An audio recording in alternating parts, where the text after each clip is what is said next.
Bonjour les petits loups. Troisième et je pense dernière vidéo pour relâcher les épaules. Je vous ai montré plusieurs outils que vous pouvez explorer à loisir. Soyez inventifs. Vous, à la maison, vous faites ce que vous avez envie. Par exemple, sur le bang, soyez vraiment inventifs.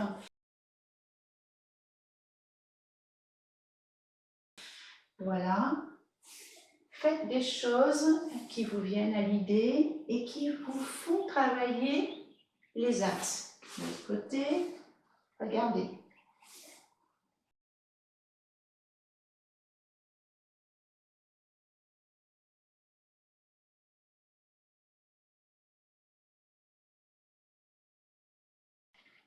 Voilà.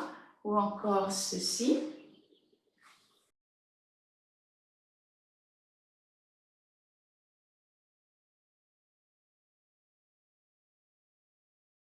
Bien, si je suis inspirée, si j'ai le temps, je ferai peut-être une vidéo dédiée au bang et des exercices que l'on peut faire avec. Mais déjà, chez vous, si vous en avez un, je sais que certains d'entre vous ont déjà un bang ou au moins un rouleau pour faire de la pâtisserie, soyez inventifs.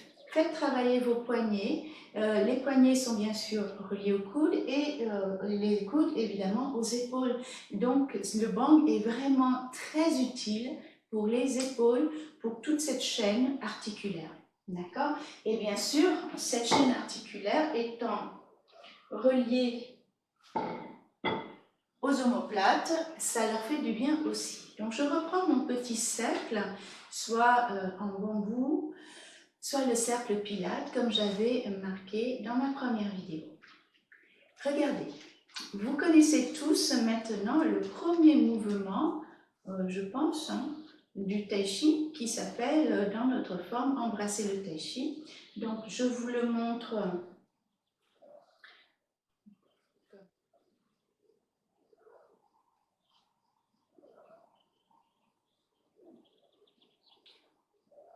Aïe, bien. Je crois vous avoir montré aussi attraper la queue de l'oiseau. Donc on va le travailler. Dans ma toute première vidéo, j'avais dit comment relâcher les épaules, non pas en statique, c'est très simple, mais en mouvement. Donc vous allez prendre votre petit cercle et vous allez essayer d'avoir une petite pression contre les parois de manière constante. Si vous laissez partir la tension, je parle d'une tension minime évidemment, hein, ne soyez pas brute, juste un toucher qui maintienne le cercle en place. Donc, par exemple, si je n'ai plus de tension du tout, je vais me retrouver les mains ici, vous voyez, dans la partie supérieure du cercle. Donc, ce que je souhaite, c'est que vous gardez vos mains dans la partie médiane du cercle, en son milieu. Il ne faut pas que vos mains se retrouvent ici. D'accord? Sinon, ce serait trop simple. Bien. Alors, je tiens à dire que le cercle en bambou donne un peu plus de difficulté à l'exercice que le cercle pilate, parce que le cercle pilate est beaucoup plus léger et en plus, il est élastique. Donc, c'est plus facile à le maintenir en place, ce qui rend l'exercice un petit peu moins efficace. Voilà. Donc, je recommence ici. Embrasser le tai chi, il faudrait que, voilà, que vos mains soient ici et non pas plus haut dans le cercle. Ensuite, pressez. Très bien. Ensuite, formez la balle selon votre forme à vous. Dans la forme très classique, elle se fait ici, n'est-ce pas? On avance et ensuite, on pousse. Voilà. Vous faites ne serait-ce que ça. Si vous pouvez continuer votre forme avec le cercle, c'est très bien. Vous pouvez évidemment le faire au moins jusqu'au simple fouet dans votre forme yang avec le cercle. en respectant la consigne de ne pas avoir les mains en haut, mais ici, d'accord? Ce qui demande effectivement une petite tension. Si, jusqu'au simple fouet, vous constatez que vous avez des tensions tout le long du bras jusqu'aux épaules, c'est que ce n'était pas assez relâché. Et recommencez donc, jusqu'à ce que ce soit relâché, que vous sentiez plus de tension. Mais entre les deux essais, faites-le sans le cercle, pour voir justement l'évolution et le changement que ça peut donner. D'accord? Donc je vais le faire avec vous dans la forme yang très classique, non pas la mienne évidemment, la pratique avec le cercle. D'accord? Donc ici, le petit pas, embrasser le tai chi, donc bien au milieu, presser.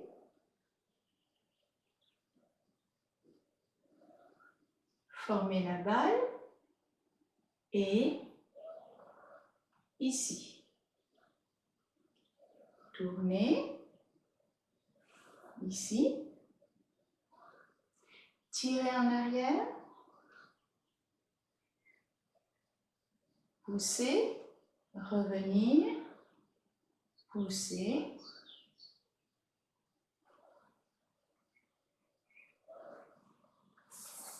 Et séparer pour faire Tanpial. Voilà. Si jusque-là, vous avez les épaules contractées, si vous n'en pouvez plus dans les bras, c'est que justement, vous n'avez pas été assez relâché. D'accord? Alors ça, c'est une des utilisations du cercle dans le tai chi. Ne serait-ce que ça. Gardez. Voilà. Gardez toujours. Ici. Et gardez le maximum de temps. Au moins, par exemple, 10 minutes. Ça, c'est une forme de Qigong qu'on appelle évidemment l'arbre que vous connaissez.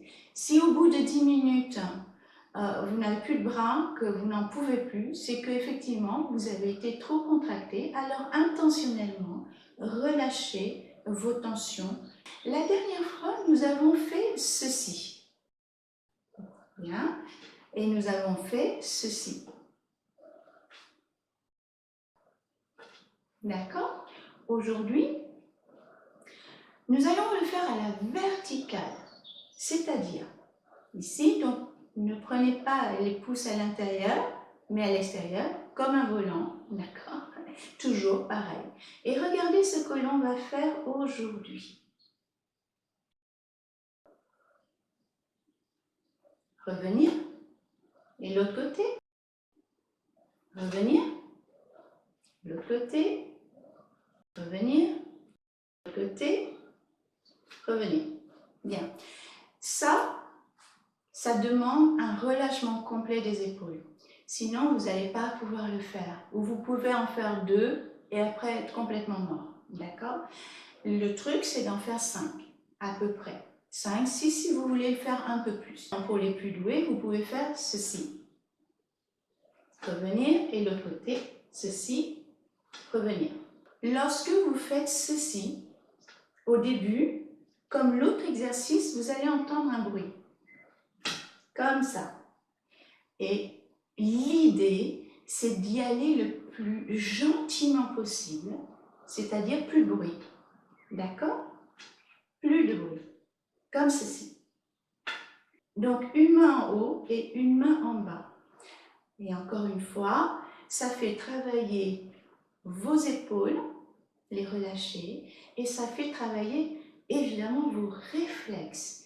Parce qu'une épaule bloquée ne peut pas avoir de réflexe, parce qu'elle aura du mal à s'adapter aux choses. Si vous êtes bloqué, vous aurez du mal à le bouger. Alors que, regardez, si elle est relâchée, c'est tout de suite plus facile.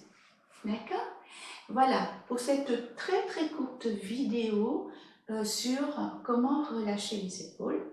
Le meilleur outil que vous avez pour relâcher votre épaule, c'est votre conscience. Dès qu'on prend conscience d'une chose, c'est marrant, cette chose a tendance à s'équilibrer, voire à disparaître. Quand vous avez les épaules bien remontées, tendues, et que votre prof, même d'un regard, vous dit les épaules, hop, vous prenez conscience et là, ça se relâche tout de suite. Donc, votre meilleur outil, c'est votre conscience. Et si, pendant l'enchaînement du Tai Chi Chuan, pendant la pratique, vous mettez cet outil en place d'honneur, c'est-à-dire pratiquer avec conscience, alors tout s'harmonise et tout s'aligne et tout se relâche. Si vous faites votre Tai Chi Chuan en pensant à ce que vous allez faire demain ou ce que vous avez fait hier, ou au dernier film que vous avez vu, ou le film que vous aimeriez voir, autre chose, eh bien, votre pratique de Tai Chi Chuan n'a pas vraiment de sens. Si vous mettez cet outil essentiel qu'est la conscience dans chacun de vos mouvements à chaque instant, alors votre Tai Chi Chuan est vivant et vibrant. Et là, il vous aide. Il vous aide à être, vous, au bon endroit, au bon moment. D'accord? Je vous remercie de m'avoir suivi et à bientôt.